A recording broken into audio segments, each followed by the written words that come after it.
guys, it's me, Keeds, Keatinator, Keatatron, Keys and Crates. I got the Keeds. Whatever you want to call me, that is me. And you are watching the Sobe Pod. The Sobe Pod is where we talk about expat and traveler experiences, as well as explore lots of cultural differences and similarities. We want to encourage you, the POCs, to get out there and travel. So today we have such an amazing, gorgeous guest sitting to my right, probably your left. We have Peace joining us today. Now, I'm going to introduce Peace, but then I want her to introduce herself because maybe there are going to be some things that I leave out, and I'm sure I will. So, Peace, thank you so much for coming out today. I mean, I really wish y'all could see the beauty in person. Y'all can't, so I just have to soak it up. You know what I mean? Thank you. So you're welcome. So Peace is a Nigerian American. She is also a psychoeducational teacher in the U.S. If you don't know what that is, I didn't. Go look it up. Google. Yeah. Maybe she will explain it here. You know, she is also a mental health advocate and also an avid traveler. So Peace, again, thank you so much for joining me today. So yeah, Peace, like I said, I'm going to have you introduce yourself and let the Sobe fam know who you are. Okay. Well, first off, thank you so much for the experience. This is so amazing and exciting to be here. Just again, my name is Peace Odumeru. I am a psychoeducational teacher. Simply, I'm someone who teaches psychology to people. So your high school teacher, your college professor. I'm kind of somewhere in the middle. I studied psychology in college, and then I had a minor in criminal justice. So I'm a little into, a little bit of psychology, a little bit of the criminal justice system. I've kind of traveled to Korea now twice, and then Canada, I've been twice also, and then a couple other places I'm excited to go within the U.S.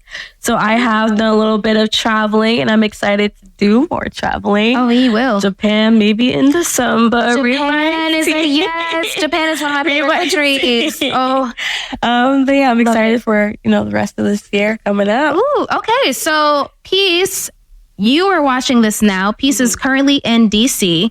However, can you let them know where you're going to be next week? I'm moving to South Korea. All right. Y'all already know I'm a South Korea advocate, okay? I don't care. Say what you want. Call me K-Boo. I don't care, okay? I stand by Black women in particular going and traveling and living in places that they tell us we're not allowed. Exactly. Because I flourished in that country. Exactly. Peace will also tell you a little bit about her time where she lived in Korea previously to where she's going to be going next week. But before we get all into Korea and all that great stuff that we love and the travel stuff, we want to know about Peace. Okay. So Peace, can you let us know who you were pre-psychoeducational teacher, pre-Korea, your childhood? So you want to know a funny thing? I actually wanted to be a vet. Oh, a vet. Okay. So I wanted to be a veterinarian and work with animals, but it wasn't really until someone said, animals be pooping. They do be pooping. And, you might have to be someone who has to transition a pet into the afterlife and stuff like that. And I think once a couple people said that, that's when it really hit me that I don't think I want to go down that path. Right. I always knew I was a very caring person and someone with a big heart, especially at a young age. As a kid, I was always someone who would go extra miles for my friends. And I would always hey, you want to go to this slumber party and let's do this. And I want to do all these things. Yeah. So I always knew that I cared for other people in that extra way, that extra mile. And I kind of figured out a couple things about myself. One, I'm a huge music lover. I love going to concerts. I love making music. For a good half of my life, I was in the choir in my church, singing and singing. I don't want to hear a little riff right now. Okay, because I'm I know you got your talking voice. You can tell someone can sing good because your talking voice sounds like she got one of them good singing voices that she don't want to play around. Okay, just so you were raised in the church, or you just went? I was raised in the church. My dad actually was a dedicated pastor. Yeah, okay, but before he was a pastor, he was a drug addiction counselor. So psychology has been in my blood for a minute. It's been in my blood for a minute. Yeah, I kind of grew up in a family where we were taught to always serve and help other people. After I decided not to be a veterinarian, then I went on to wanting to be an author and a writer. So I would write mini stories and stuff like that. And I used to read them with my dad. And those would be great childhood memories. Yeah. And then I got tired of writing.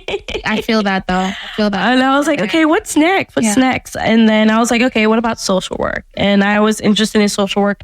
In middle school, I lived in Baltimore County, and I saw a lot of like school to prison pipeline stuff where young Black boys and young Black women, you know, weren't really given the proper chances that their non-POC or non-Black mates also had.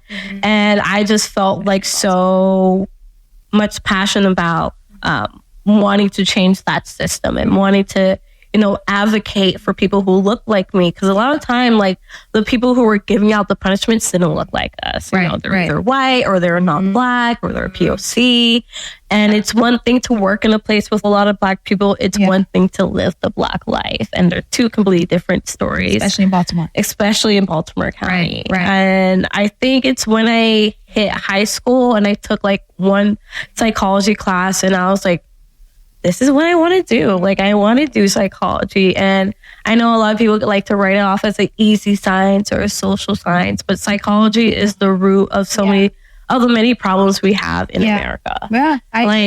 Like so many problems that we have are lack of emotional regulation, lack of emotional caring, you know, or just simply like a lot of like black and white thinking, my way or the highway, 0 to 100 type of thinking. And all of that, you know, just was in my little brain at 15. And it was around like 15, 16, 17. I was like, you know what, I think I want to go into psychology and I want to be a mental health advocate for Black women, especially. So your focus is predominantly on Black women. Okay. Yeah, predominantly on Black women, because I feel like, I don't know if you heard about the superwoman or the Superman stigma with Black women. How? Oh yeah, I do. I know. Like, Black women are expected to be the leaders. They're expected to be the solvers. They're expected to be the all in all. And a lot of our femininity is stripped away because we're expected to be at the forefront. And there's nothing wrong with being a leader, but when it's 24/7 expectation, 24/7. You can't cry, you can't make a mistake, you can't mess up, you can't embrace your femininity. It's kind of like, what do you want me to do? You know, and how can you not expect not be too masculine while doing it? While needing you to be everything, but don't be too masculine. And how can I balance all of this? And I mean, that's a lot of things I was like kind of struggling and going through. And I was like, no, I kind of want to change that status quo. Like, I don't think that's okay. I don't think that's appropriate. I think, you know, a lot of Black women, you know, deserve their voice to be heard and deserve the chance to cry in a safe space, deserve the chance to embrace their femininity and not be judged for it. And that's kind of like where I am now, where I want to be this woman who doesn't allow other voices or other people tell her what to do. Like, I'm going to do whatever I want. And if you're not paying my bills, you can go kick rocks. Where did you get this? I mean, I know you said you got this. You started wanting to do this in high school, the psychology and focus on Black women. But where did you get that from? Is that from like your father? Like, you brought up being raised by your father. So where did that come from? So being as a Nigerian American, Nigerian culture demonizes mental health like a lot. Demonizes it. Yeah, demonizes. So almost as like Satan has possessed you if you have depression, like stuff like that. And even though I come from like a psychology family, like my dad was a drug addiction counselor, my mom is a psychiatric nurse, you know, to talk about things like depression, to talk about things like anxiety, was like, oh, just pray or pray harder. And there's nothing wrong with prayer, but there's some things that need to be talked about. Some things that, you know, prayer is not gonna just gonna like magically make go away. And I struggle with that a lot. And I saw a lot of my friends struggle with that, especially with trying to balance Nigerian and American culture. It's like two distinct different cultures. Very different. And it's like one culture is telling me that I'm being possessed for having anxiety. The other culture is saying like, no, embrace your anxiety and understand yourself with your emotions. And here I am in between the two, trying to figure out what's right, what's wrong, or which way I should go. And I had a lot of identity crisis. I can understand that. Just even being Nigerian American, aside from that, just even being a Nigerian American, I'm sure you have. Yeah, like there's so much identity crisis of who am I? Who am I as a Nigerian? Who am I as an American? Who am I as a Black woman?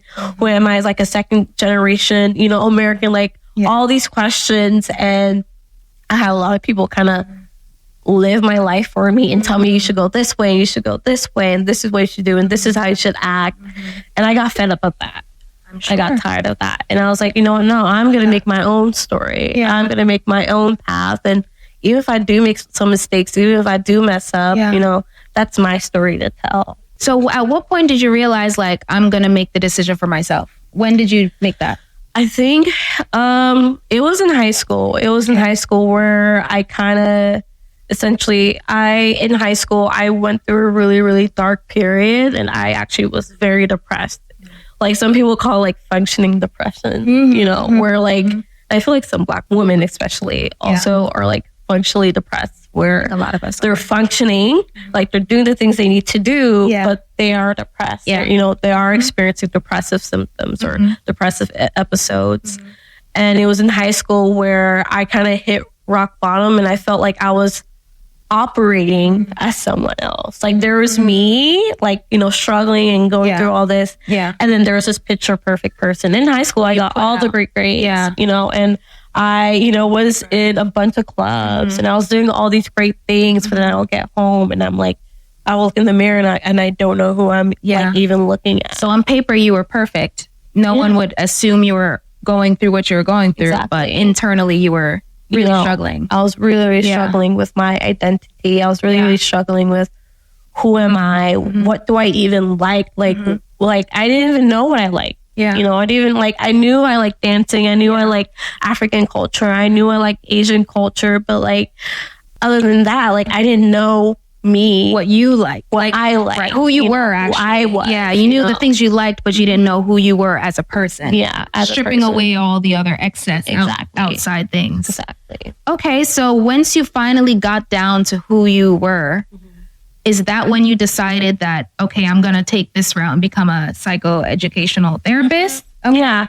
So actually with a psych degree, a bachelor's psych degree, can't really do much, unfortunately. Right. But it was actually really by the grace of God, I think, that I got my job, because after I graduated college, I actually spent like a month in Korea, and that was kind of like my, you know, ending of a chapter of being a college student, and that transition of like, okay, I'm no longer a college student. I'm now a young adult entering the world, and I don't really know what I'm doing. I mean, to be fair, well, any of us, you know. Yeah, we're all still like we're all figuring it out. High school, college, post-college. Exactly. Honestly, I think a lot of us are doing that through life, you know? Exactly. Yeah. And so I actually worked with kids for about 3 to 4 months, kids who had like ADHD and autism. I was an RBT, which stands for Registered Behavioral Technician. Okay. So I taught like behavioral interventions and kind of help kids with autism and ADHD to do like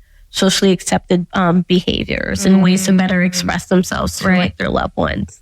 But then after that work is very rewarding, but it's very tiring. So I was like, okay, I need to do something else. Yeah. So for about a month, I was unemployed, and I was like got into another like depressive episode. I was like, oh my God, like, I don't know what to do next. Everybody's telling me this. Everyone's telling me like, just go back to school. And I'm like, I don't want to go back to school just yet. And I'm like, there's again, all this pressure of people trying to tell me who I am and who I'm like need to be. Yeah. And it was actually like by the grace of God, with all honesty, that I found the job that I have. And it was a teaching job. And mind you, I have never like really taught like that. Like, I've led groups or like done like group counseling or stuff like that. I was a youth mentor in college, but like to stand up in front of a audience and like teach and lead them daily, every single day. You were a teacher? Yeah, every single day. Every single day. 2 to 3 classes per day, about like 20 people. Yeah. And what these are so like 18 to like 70. Oh, you're teaching adults. Wow. Yeah. So like that takes on a whole nother the layer. Whole like level and skip of, okay, these are kids and these are grown adults, people who are different, older than me. Yeah, that's different. And I had like a lot of imposter syndrome with it too. But I was like, you know what? I have the experience. It may not be with adults, but I have the experience. You have the experience. You have the knowledge. And I have the knowledge. So why not go? They see the potential in me. They gave me the job. They did. So why not?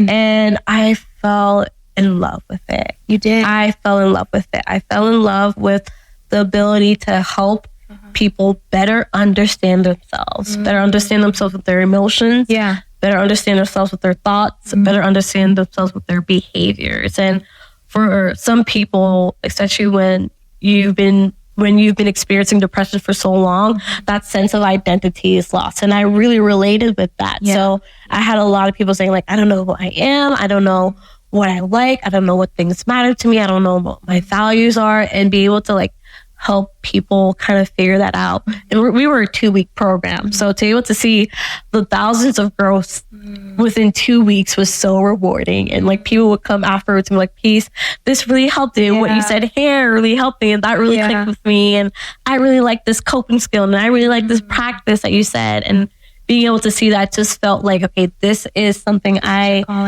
this is my calling. Like teaching is my calling. And mind you, like I had no teaching experience before. So half the time I was walking up like, y'all, I would be honest with you. We all learn today. Like we I know what you mean, man. So it was just so rewarding to be able to, navigate people who are younger than me, people who are the same age, people who were, old enough to be like my mom and my dad and be like, you really helped me. Like that was such a rewarding experience. That gave me goosebumps actually. Oh, that gave me goosebumps. That just made me realize how much I love teaching and being able to help people with the knowledge that I have to, better understand themselves. And I'm really glad that you're bringing this up because mental health within our community is not really talked about like ever. Exactly. And I've talked about this on my own platform before. My dad struggled with his mental health most of his life. I've shared it before, but so when I hear that I have people like you that are going into the classrooms and, now you're going to be going to Korea and there's a whole nother mental health issue that's going over there. So the knowledge that you have is so important. So I truly want to thank you for the work that you're doing and the work that you're going to continue to do. But so your psychoeducational background, do you now feel that this is who you are and this is like this, now you don't feel the depression or the anxiety or anything that you're feeling before? I will say I still get depressed sometimes, because life be hitting. Life be lifing. And I do struggle with social anxiety and I do kind of struggle with like getting out and challenging myself to go out. But I feel like I have a stronger sense of myself that when those do come, I know what things I need to do to get me out of there.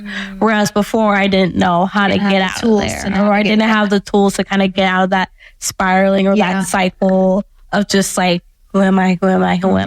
And I mean, we're constantly changing, what I like today isn't going to be what I like tomorrow. No. But I have a stronger sense of who I am and what I do like and what I don't like and what boundaries I have and what boundaries I need to create. And, for things like that, I just feel like so grateful to have that experience and work there. And then now take that experience and now like kind of use that in a way to still not necessarily, I'm not teaching psychology anymore, but I'm teaching English, but still use that in a way like to help kids like, hey, right now you're angry and it's okay to be angry, but here's some healthier behaviors to use instead of like throwing your pencils across. You'll be surprised. I think you're going to utilize a lot of that because in Korea, if you guys, we've already spoken, but if this is your first time just catching it now, We'll now bring in the Korea thing because you bring up a great point. Yeah. So you will be transitioning from teaching adults to now teaching children in Korea.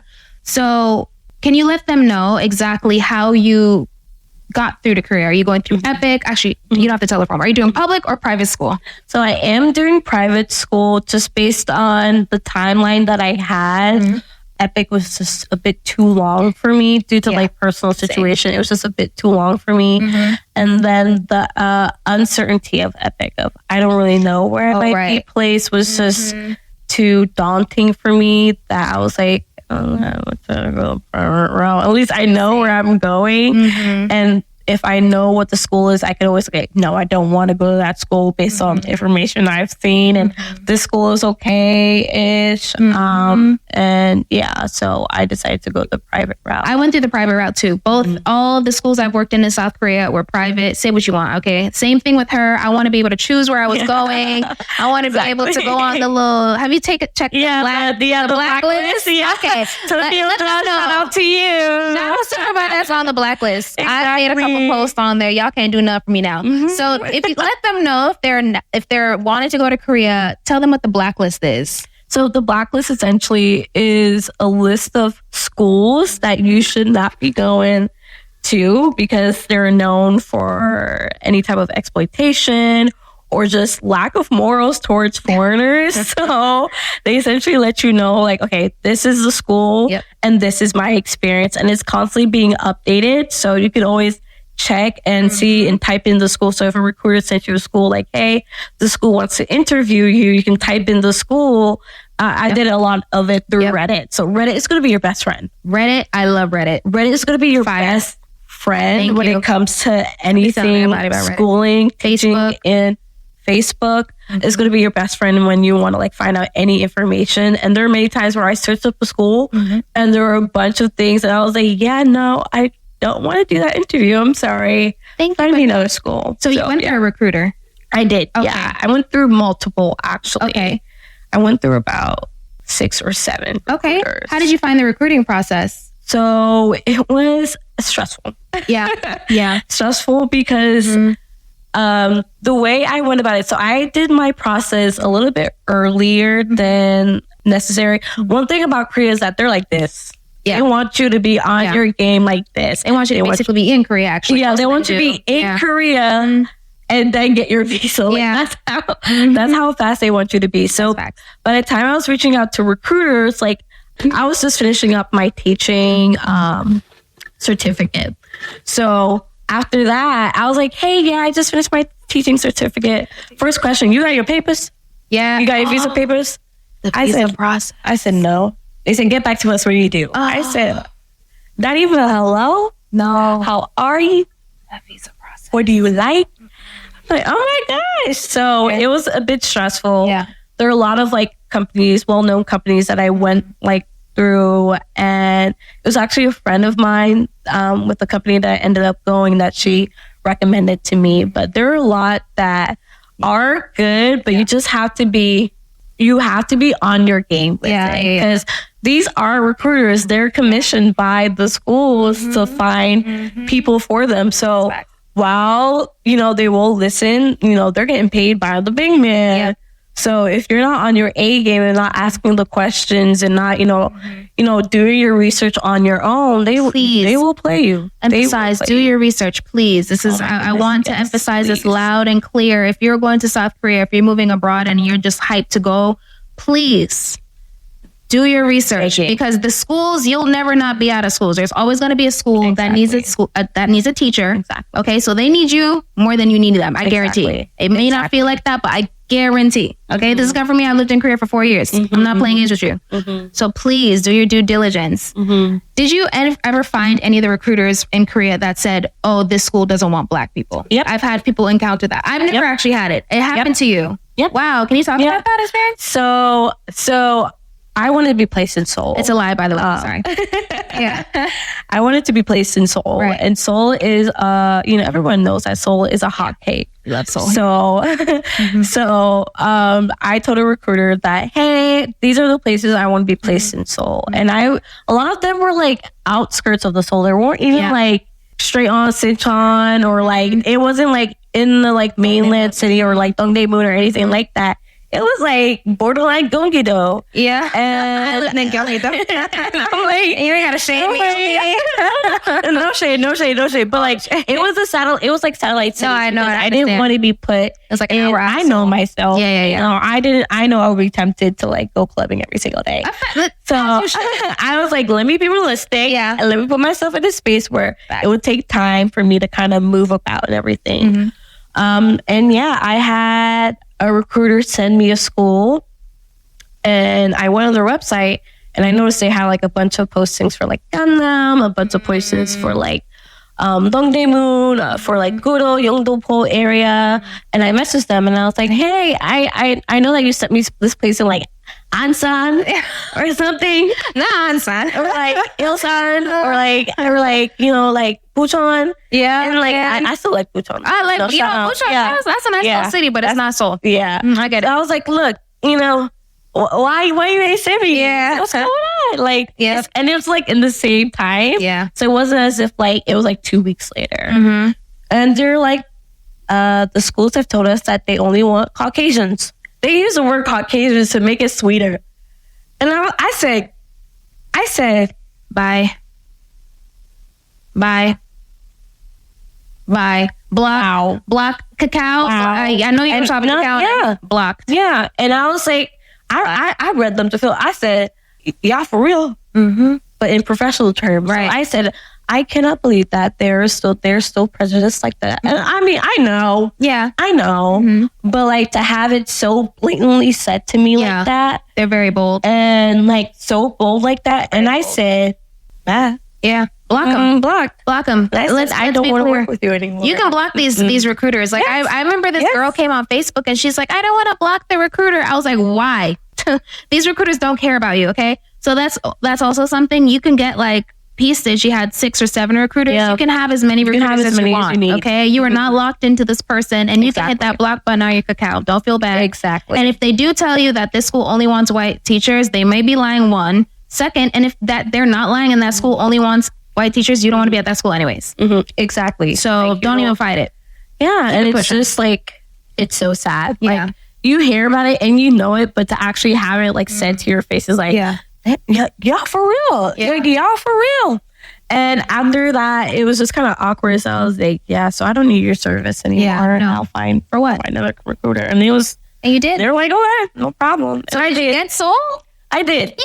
I did. We love Soul here. Exactly. But it's a satellite city, which I'm happy about. That's okay. I don't want to be in the middle. So I didn't want to be Center Seoul either. I have yet to ever live Center Seoul. I've lived outskirts Seoul every single time. Yeah. What areas? I've lived in Yongin, which is, I think Yongin is Gyeonggi-do. But it's not like super far Gyeonggi-do. It's kind of one of the nearer ones. And then I live far in Gangneung, not Gangnam. Oh, I don't know. Which is exactly. It's over by do you know where Yangyang Beach is? Yes, I do. Okay. Oh, girl, you out. Far, girl. Out. That was my first year. I was in the beachy town. I mean, it's a beautiful town. Yeah.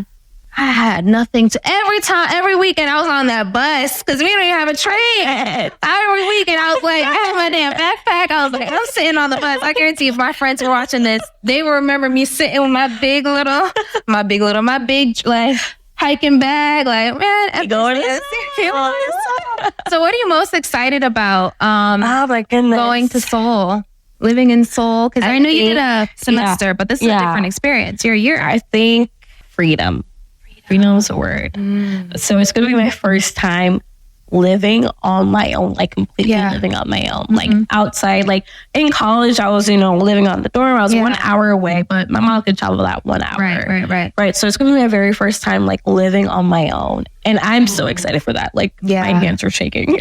That's how excited I am for that. The freedom and then just the ability to explore and kind of explore a little bit more of who I am, a little bit more of what I like, and a little bit more of traveling. I do want to go out more and travel more and just kind of see the world. I want to go to Japan. I want to go to Thailand if I can. Maybe a little bit of Indonesia or Philippines and a little time I have in Korea or a lot of time. You'll have time. No. But freedom and the ability to explore, because I didn't really get those chances when I was younger. When I was a kid, like we were always like I have 3 other siblings, so we had a full house, and it was always like caring about other people, making sure everyone's okay, making sure my siblings are up to go to school and stuff like that. So there wasn't really enough time for peace and for what peace like. So part of me, kind of grieves that experience, but part of me is also excited because I got the money to do that now, girl. Like nobody can tell me, and the rent for free, right? Yeah, man, I'm telling you now. So no one can tell me how to like spend my money or anything like you that. Can come home when you want, and you can leave when you want. So, what is your purpose? And is your only purpose to go and find you, or is there a purpose of going to save money or to travel? If you would say your main goal in Korea, what is it? Find me.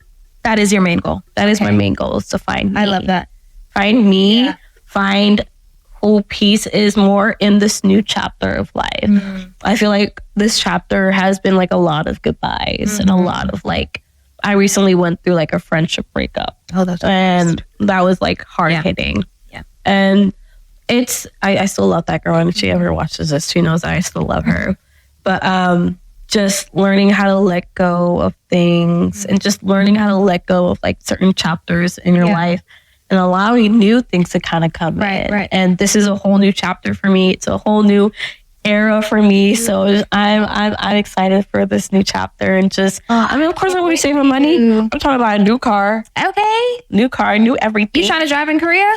Oh no! I was gonna say you bold because for 4 years I was on the bus. I'm on the bus, the taxi, the subway, the scooter. If I have to be a car. No. Okay, so your goal is to save, but your main goal is to find peace. Mm-hmm. You are going to be a teacher. Yep.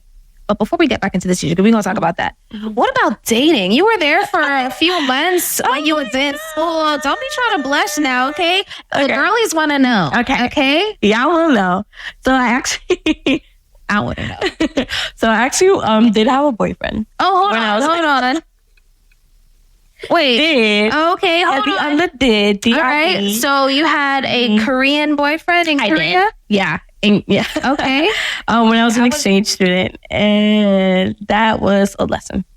Ooh, what did this Korean boyfriend teach you?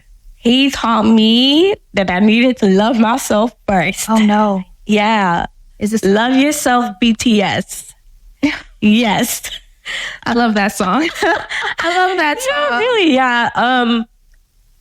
I think we genuinely cared for each other. We just didn't know how to. Because I was his first ever Black girlfriend, and and he was my first ever like Asian boyfriend. Okay. So it was like a lot of firsts for us. And I think we cared about each other. We just didn't know how. And there was a lot of like, I'll say it out. I think there was a lot of fetishization in there. And I think there was a lot of like idealistic ideas of who we were supposed to be. And because we didn't fit into those boxes, there's like a lot of fighting. Yeah. But I really cared for him. And I think he really cared for me. I think we just didn't. I met this guy's parents. Oh my gosh. Yeah, I did. That's huge. I met this guy's parents. I did. Okay, if you guys don't know, in the Korean culture, you don't bring your and you know, in the West, we would bring like a boyfriend to our parents like week one. It's like whatever. In Korea, when you bring them around your parents when you're serious. Exactly. Majority. Now you're gonna find the outliers. I'm sure maybe they don't care, but typically speaking, that's not the norm. So was this a serious boyfriend?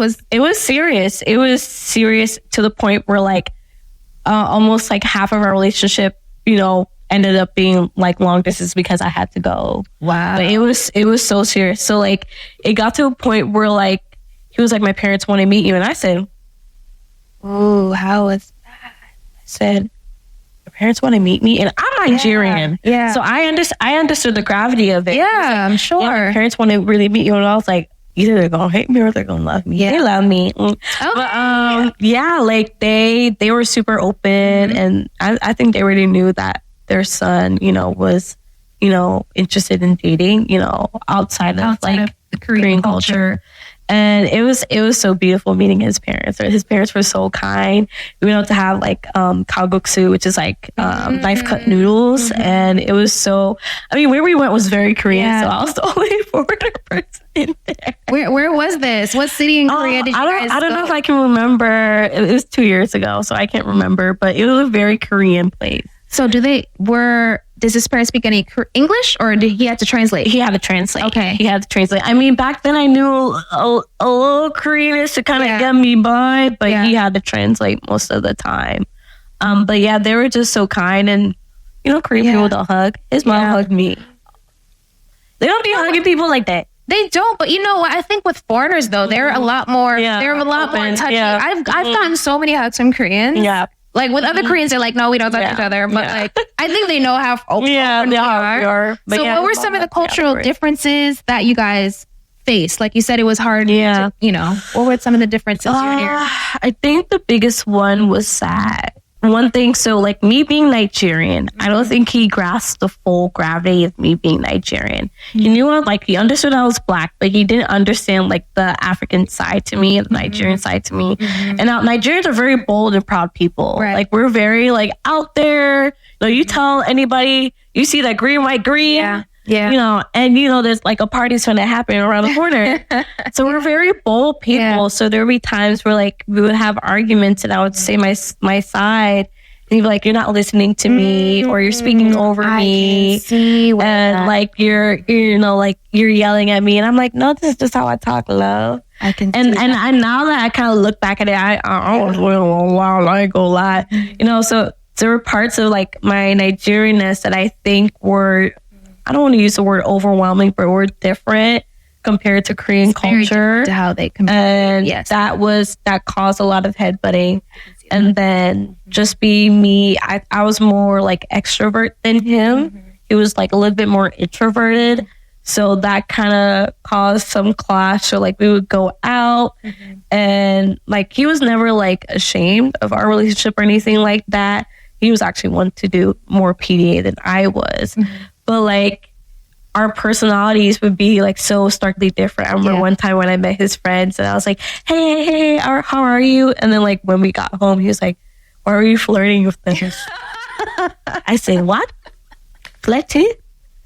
You're like, I just said hello. He's like, no, but it was very, very friendly. Yeah. I was like, okay, friendly. I think, I can maybe but flirting. Yeah. So I think that was just the cultural difference. Yes. And I can 1000% know exactly what you're talking about. It's just our everyday like demeanor. Exactly. To them, it's like, you trying to sleep with him, huh? You trying to go home with me? You're doing too much right now. Relax. Exactly. But what are some of the cultural similarities that you did find between you being a Nigerian American and your then Korean boyfriend?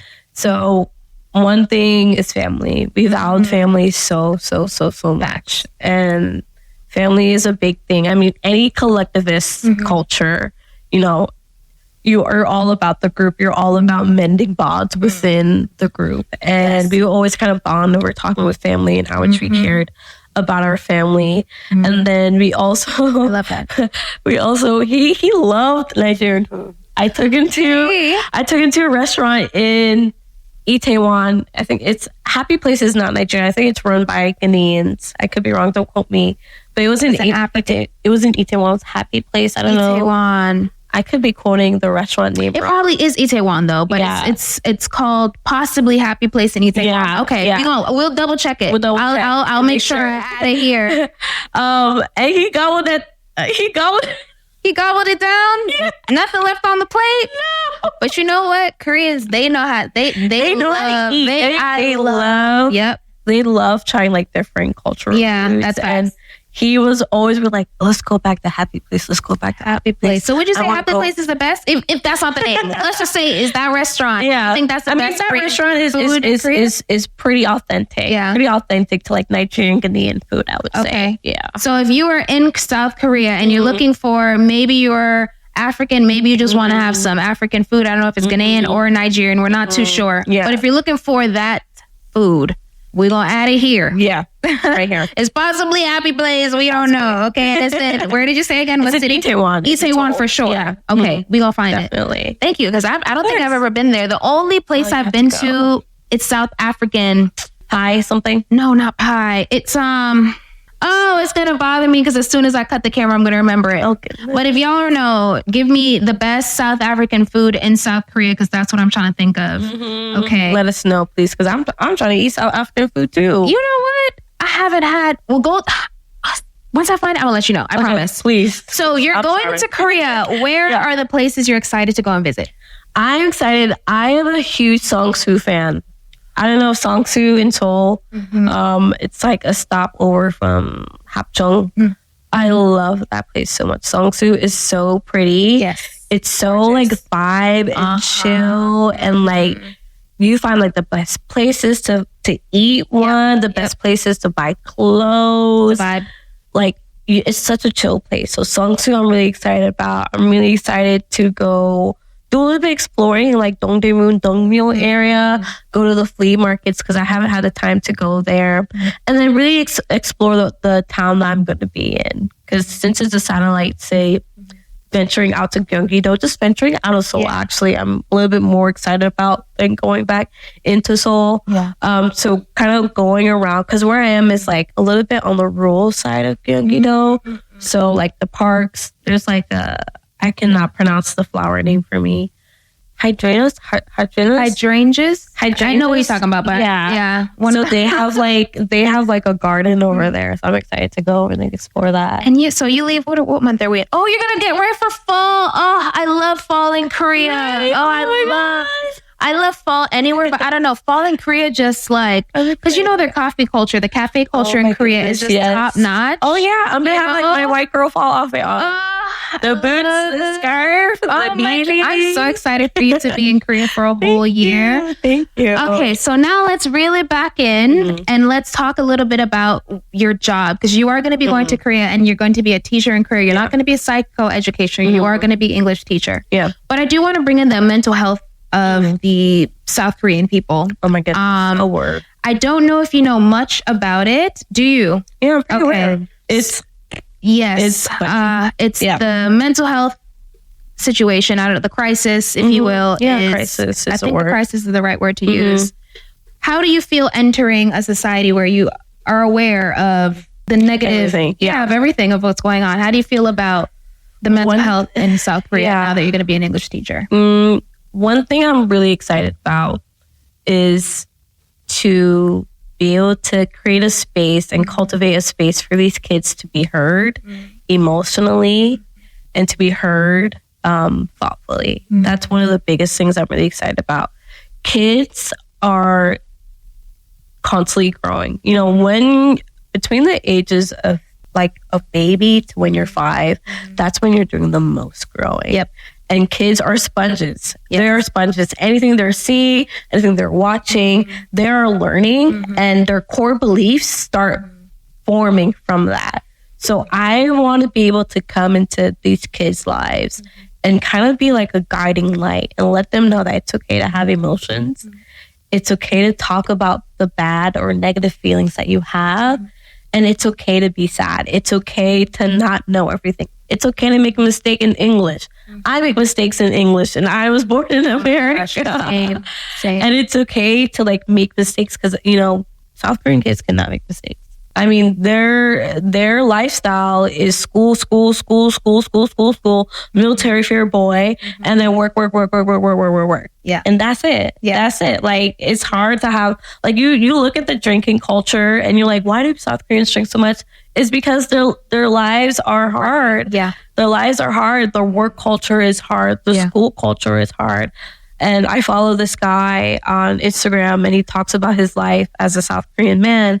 And his daughter goes to, Hapwon and cram school to like midnight. Yeah. That's like midnight. Oh. Yeah. Like she will be about 10:30. I mean, knock out at 9:30. No sleep and slumber. And, these are kids, who are struggling and they may not be able to, I'm not saying they aren't heard in their homes, but they're coming to school and they're being told all these things and expected all these things. And I want my classroom to be a space where, yes, I want you to excel in English. And yes, I want you to have good conversations in English, but to also kind of like let your guard down and be okay with talking about your emotions, be okay with talking about the negative thoughts that you might have about yourself or the self-image. Self-image is a whole nother thing in Korea.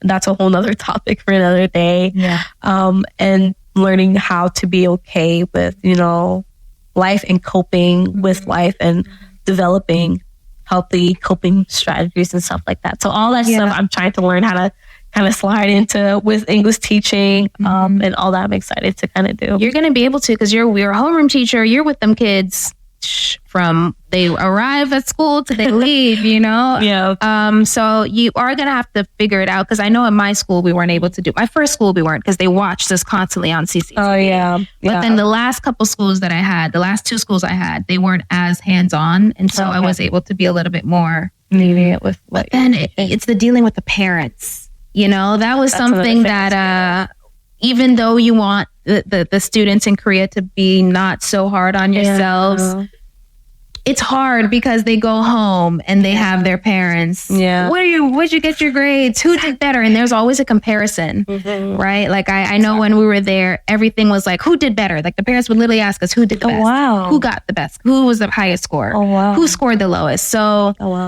yeah. But you have, like I said, you have the experience. Yeah. You have the knowledge, and I'm sure you'll be able to navigate that much better than I did year one. Thank you. I guarantee, because I walked to that classroom like, I was teaching. We do again. Yeah, I was teaching about 12, 13-year-olds my first year, and I was like, oh my gosh. But well, just like you, I grew to love it. Yeah, you know. And part of me is like, and I think this is just something I always kind of like have to constantly challenge, but that imposter syndrome of, do I even deserve to be here? Like, do I even have the voice to do all this? And I think just being able to stand up and like know that I am making some type of difference in a way, it's just really rewarding. And I feel like some people, and I know I might pull out a couple people, like to crap on English teachers and like to like poop on us and stuff like that. But you can go kick rocks. It's giving big hater syndrome. I'm sorry. Yeah. It really is, because first of all, you got to have a degree. Okay. I'm not saying degrees mean you are going to be successful. It means we get at least 4 years to finish. I did 4 years or something. And we got good enough grades to get a dang degree. So go kick rocks with open toe shoes. Yeah. I have another question. With the Crocs. With the Crocs, you know? Not even with the good ones, with the busted up ones. Exactly. So you are a Black woman. How do you think you're going to be able to navigate through a country that is a 90+% Korean? One thing is community. I'm a big fan of community. And I've actually made it like a challenge for myself to find that community as soon as I land. And even before I land, I think is something that sometimes people forget to do. Try and create that community already so that you have that friend or you have that family or you have that person that you can reach out to when you're like, because South Korea gets very lonely. You know, there's couples on every corner that you go to. So there's that temptation of, let me start dating this person. Let me entertain this person because I'm feeling lonely. Yeah. So community is one thing. And I actually, with the TikTok that I have, I actually like try like, hey, if y'all going to Korea, let me know so we can like hang out and stuff like that. Good point. And I actually want to make a group chat of like girls who are coming to Korea soon. So they at least have somebody, you know, that they can kind of check in with and be like, hey, I'm having a hard time, or you want to go to this place, or I saw this concert and I need someone to go to. So community is one of the big things I'm really harping on. And then just really being okay with discomfort. Being okay with knowing that I'm not the beauty standard. Being okay that I may not be, you know, the girl that a guy wants, or I may not be the person that someone wants to sit next on the subway. Being okay and learning how to tolerate that discomfort instead of running away from it, instead of hiding it, because it's always going to be there. Yeah, instead of internalizing it too. Yeah. Or instead of internalizing it too, or like, oh, I'm not beautiful enough, or, you know, I'm like, no, I'm a Betty. Period. Betty with a fatty. Because I'm telling y'all right now, y'all see this in person. You guys see, y'all seen it right here on camera, but I'm telling you, it looks better in person. I can't really see, but I can already tell you right now. Yeah. So I'm going to wrap up on Korea before we get to your rapid fire questions. Of course. If you were to give advice to a young girl, young woman, predominantly Black women or POCs that are looking to travel, they want to do what you could do, moving to South Korea and living abroad, what advice would you give to them? Do your research. Do your research. There's going to be a lot of negatives, especially with English teaching in Korea. Not to say that those negatives aren't factual or that they aren't real, but there's going to be a lot of negatives. I know, like, when I started thinking about doing English teaching in Korea, there were so many negatives that I got to the point I was like, maybe I shouldn't do this. But do your research and create your own story. Like, don't let other people dictate you what your life should be like. Like, do your research and then create your own story. You know, pay attention to what people are saying, because those things are real. If someone says, hey, this school branch ain't good, don't go to that school branch, you know? But if someone says like that, and you do your research and you're like, I don't really know about that, then make your own story and don't be afraid to ask questions. Before, I used to be so afraid to like ask questions, like, oh no, I'm asking too many questions. Ask those questions. Yeah. That's how you're going to get answers. That's how you're going to know, okay, this is a route I should take, this is a route I shouldn't take, and trust yourself. That's a great one. All right, I'm going to ask you one more question in regard. If it was in Korea, where else would you go? Oh my goodness. So where would you move to? I've seen Morocco.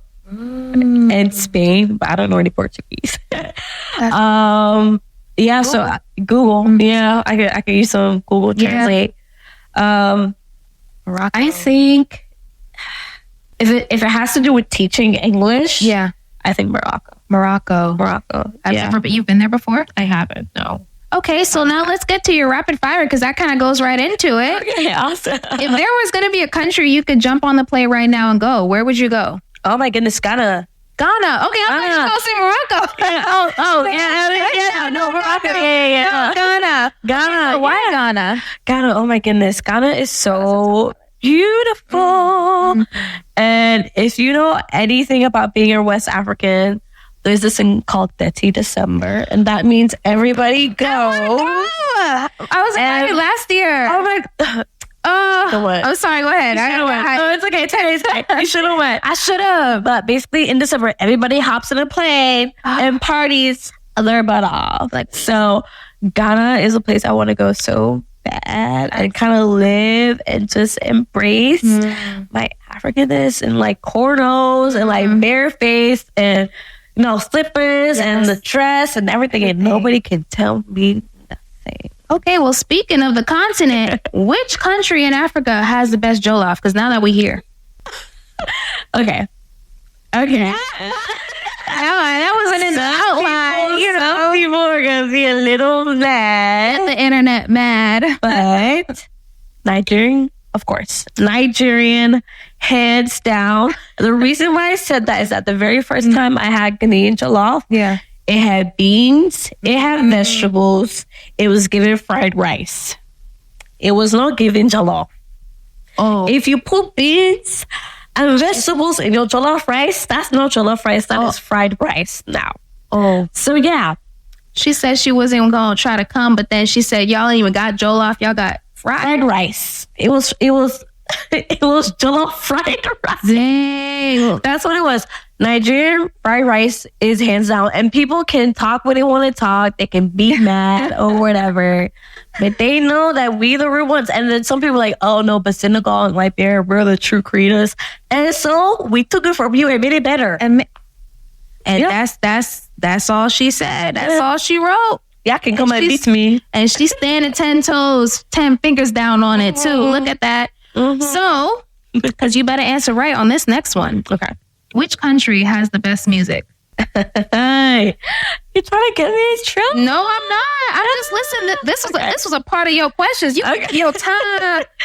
Okay, so like, are we talking like African music or just music in general? Any music. Doesn't have to be African. It can be any continent. Ooh. Any country. Ooh. Which country has the best music? And there is a right answer to this Y'all question. Gonna hate me for real. Oh, okay. Y'all gonna hate me for real. I don't think so, unless you say something wild. No, it's African music. Oh, okay. No, I'm not gonna hate that. Where? Which country? Piano is really, really high now. So, and all those like dances. Piano, which comes from South Africa, is on the rise. I mean, any type of Afrobeats. I mean, Afrobeats has hit K-pop now. That's bad. I mean, TXT got like 2. We are not songs. I heard another one. Got like hella. I think ATs got like hella Afrobeat songs. So like Afrobeats is on the rise. It really is. But I will say, shout out to my South Africans for Piano because y'all ate that up. Y'all really shut it down, especially right now. And I, you know what? I will say that's a fair second for me. That's a fair second. What's the first? Jamaica, of course. Come on. Like, are we? Wait, is Vibes Cartel Jamaican? He is Jamaican. Okay. Shout out to Vibes. Yeah, He's out. I know you out. You out. Good looks for you. Yes. Okay. Vibes Cartel. That's funny. But yeah, Jamaica's gonna be number one. But I would put that up there though. Like I get it. And I did hear the some of the K-pop Piano. It was a hot mess. But oh my goodness. Hey man, you gotta just be happy that it's it's the reach. Yeah, they're trying. They're trying. The cultural exchange I can respect, but we're gonna leave it at that. Yeah, we're gonna leave it at that. Which country has the best food overall? Food? Oh yes. My goodness, you really want to give me trouble? Okay, Korea. Korea. She can't even look in the. She can't even face y'all with that one. But you know what? No. Go ahead. I'm not mad at it. I'm really not. I can understand. Go ahead. You are disgracing your family. You are disgracing everybody. My friends are going to see you and be like, so you're Korean now. That's what you're saying. That's basically what you're doing. So I've eaten African food my entire life. Yeah. Yo, 23 years of it. Okay. That's fair. I tasted my first bowl of japchae. I said, thank you, Lord. Okay. For the people who made this, bless their hearts. For the people who made this. I want y'all to understand, japchae out of all the Korean food, it's just cold noodles, bruh. That's literally what... I'm not judging that it's Korean food is her favorite, because Korean food is great. But it's the dish. That out of all the other Korean... It's japchae. All right. That was like I think that was my very first Korean dish. Okay, that's ever. Fair. So I just fell in love with Korean food after that. It was actually, I'll tell you why. That's fair. So when I was in college, I lived in the Asian Community Coalition house, and we had a Korean exchange student, and for Chuseok, that's what he made. Okay. And I was like, oh my God, what is this? What is this? What is this? Like a japchae. And I was like, you have to make me this every single time. And he did. He did. You know what? So japchae has a very special place in my heart. So Korean is your favorite food. Best food. Okay. That's what you said. I can't take it back now. No. Yeah. I am not arguing that Korean food is delicious, and I will stand with you on that. I'm not going to stand with you on the best, but I'm going to stand with you that is great. So I'm not mad at it. What's yours? Jamaican food. Oh, I'm sorry. Listen, Jamaican food. Or be under the bus. No. I'm like, man, I say Nigeria one. No. But here's the thing. I agree with Korean food being up there. I have another video where I said Korean food is top 3, like for sure. Yeah. You know, but I would just put Jamaican over it. I mean, oxtail, you can't go wrong. I literally had that yesterday. But moving right along. I'm like drooling. Which country has the best looking people? This is a must. This is what the people want to know. And by people, I mean me. Nigeria. You know, I need to go to Nigeria. Nigerian man? Wait. What? No. Oh. Jamaican man. Really? Yeah. I dated. I know. I almost say dated. I know of a Jamaican man. Okay. Did me dirty. Yes, of course. He has dark skin. Okay. Fine. Beautiful smile. Of course. I can understand. Hell. Yeah. He did me dirty. Yeah. That's why I'm whispering. No, I know. Because I'm still hurt. I feel you on that. But on the loud Nigerian man, I love you. I need to go. I care about you. Y'all still cute. Y'all just little devilish. I mean, which country is that? I mean, because in Jamaica, I'm gonna whisper with you. We devilish too. They out there. Listen, ladies, I know the Jamaican men. I know what they look like. I see y'all on the raft and oiled up. You know, I heard. You see everybody in the ice. You know what I'm talking about? I see it. We see it. I see you. I get it. What Stella got a good back. I'm trying to be on a raft right too. now. Don't do it. Okay. All right. So I would say, okay, I've never been to Nigeria. I need to go. I took my ancestry DNA. Nigeria is the top of my list. That's my biggest percentage, so I feel connected to y'all. You know? Awesome. Next thing that I gotta know. Okay. What are your top 3 things that are packed in your bag right now when you're going to Korea? Your must-haves. My must-haves. Deodorant. Anybody gonna tell you that? Deodorant. I have the spray-on kind. So you like the spray-on? aerosol, okay. Yeah. I like those a lot. So deodorant, my adapters. My adapters. Important. And natural hair care ingredients. Or just natural hair stuff. Because, I mean, unless I shave my head, my hair is coming with me. So I have my Dew Grow. I have my rosemary oil. I have my Camilla Rose. I have my Edge Wax. That's the good stuff. I bought like a mini beauty store. You got the good I'm stuff. bringing a mini beauty store with me. Those are like the 3 major things I need. My hair care stuff, my adapters, and what was the very first thing I said? Deodorant. And deodorant. Yes. I think those are the exact same things I brought too. Those are my must-haves. But luckily now with Korea, you can order a lot more stuff. You can. Like the hair care is not as tough it was back in even 2018 felt like a lot different. When I went there, I was just there last month.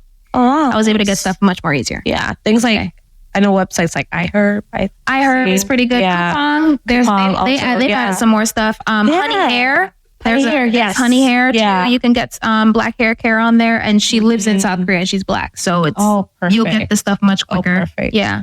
Perfect. Me put that in my notes good like ones. right now. Yeah, Honey Hair. Next, this is going to be wrapping up on your rapid fire.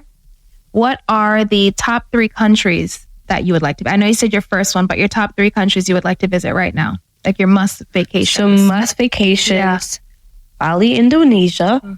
Thailand is a definite. I already said Ghana, so I'll say another one. Japan. I want to go to Japan. I'm trying to go to Japan actually in December. So if anybody trying to go, I love Japan. I love Thailand. Those are my top 2. I mean, how was your experience there? Which one? Both? Oh, yeah. Thailand, I had completely different experiences. So Thailand, I wanted relaxing. Yeah. I just was by myself. I loved it. I felt so connected. I cried on that trip because it was like, I felt like, I remember sitting or standing on top of the cruise ship and just looking out at the sunset. And it was one of the most beautiful sunsets I've ever seen. And just feeling so appreciative to God that I was able to be in this country. Because I never viewed myself living in Korea and then now being on a vacation in Thailand. Yeah. And God took me there and I was able to experience that. And I just remember feeling so thankful to say like, God, there's so many people that would love to be in my position right now. And I'm here. And I cried, you know?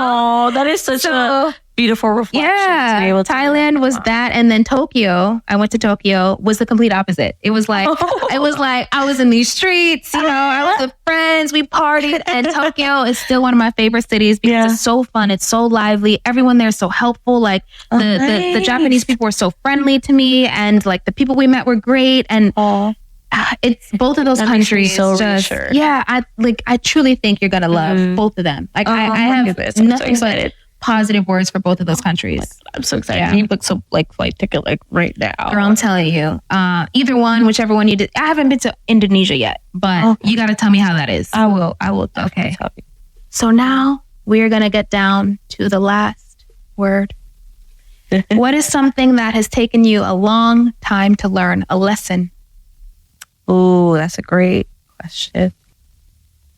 Patience. Patience has been something I really struggle with.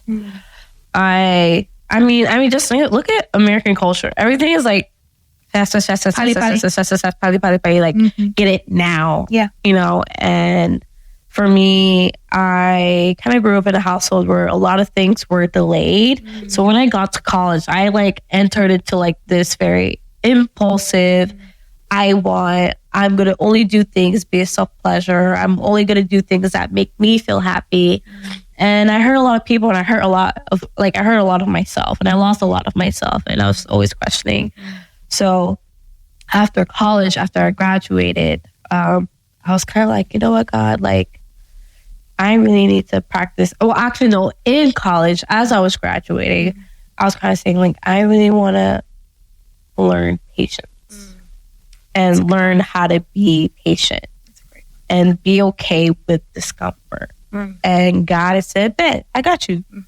And He's put me in a lot of situations where I've had to kind of practice patience and kind of learn how to wait and to be okay with discomfort, with uncertainty, with not knowing everything, and being okay with like I know where I'm going, but I don't know how I'm gonna get there, or I don't really know the road, and being okay with the tiny steps that get there. I mean, and maybe the detours, exactly, and the detours and the delays and all that stuff. And I mean, even when I finally made the decision to go to Korea, it was about a year before. So, coming up in September, this September that's coming up is when like I finally made the decision. I was like, you know what? I'm going to do this. I don't know how. I don't know what I'm going to do, when, where, why, but I'm going to do it. And me being that still slightly impulsive, I was like, okay, I'm going to do it now. I'm going to do everything at once. And then December it hit and I was like, can I even do this? And I just really need to be patient and think and research before I act. Because if I'm going to follow through, I'm dedicating an entire life to this country that's thousands of miles from my friends and my family. And I have to be patient in that journey. And that has really, really helped me. And now, a couple days away from Korea. I'm so excited for you. I've always talked so positive about Korea because it truly changed my life. Yeah. It really, and I'm not saying that Korea is perfect. Yeah. You're going to go through struggles. Yeah. Anywhere, you're going to go through struggles. But I can guarantee you're going to come out on whatever you go through the next year of your life. You are going to learn so much about yourself. Exactly what you want to go there for, you're going to get. So I want to thank Peace so much once again for sharing her time, coming out here. If y'all don't even know, the DMV was getting a whole bunch of flood warnings. I got so many dang announcements. It was like tornado watch. I said tornado watch. I was like, girl, I don't know where you're coming from. Listen, it's okay. We could do this next week. I know you got to leave. But she took the time. She's out here. So Peace, I want to thank you so much for taking your time. For having me. Of course. And now Peace, this is your time to please plug yourself. Let them know what you're doing, where they can find you. If you have anything coming up, now's your time, girl. So you can definitely follow me on Instagram and TikTok. My TikTok is Indie, INDIE, Barbie, BARBI _. And then my Instagram is Indie Barbie, no underscore. So just Indie Barbie. And I'll make sure to give it to you so I know you can tag me. And on TikTok? On TikTok. That's the same on TikTok too? It's the same name, but with an underscore. Okay. And I will make sure, please send it to me. I will add it. Everything will be here. Also plugged down below. And as always, guys, I'm Keeds or Kita. You can follow me at the Sobe Pod. That's TheSobepod. I am also on Instagram or TikTok. I'm trying to do better on there, okay? But you can follow me at the Sobe Travels on TikTok. And we will see you guys on the very next one. Bye.